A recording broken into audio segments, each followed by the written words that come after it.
இருக்கியாடா? இருக்கேன்ப்பா. பெத்தவங்க சந்தோஷம் பிள்ளைங்க நல்லா இருக்கிறதுலதான் சொல்லுவாங்க. நான் இப்ப சந்தோஷமா இருக்கேன்.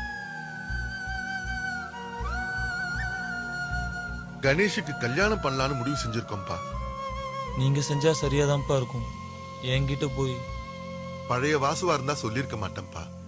எப்ப ஒரு தகப்பன் தான் பிள்ளைகிட்ட குடும்ப விஷயத்த சொல்றானோ அப்பவே அவன் மேல ஒரு நல்ல அபிப்பிராயமும் நம்பிக்கையும் வந்துருச்சுன்னு தான் அர்த்தம்.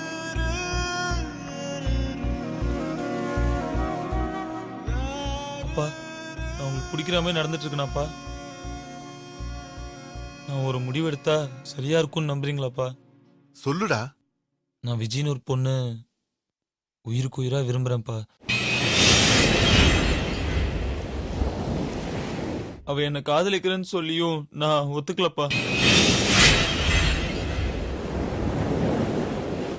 நான் சம்மதம்னு சொல்லி அது உங்களுக்கு பிடிக்காம போச்சுன்னா அதுக்கப்புறம் காலம் பூரா என்னை விட்டு விளையாடுவீங்களோன்னு பயமா இருந்துச்சுப்பா.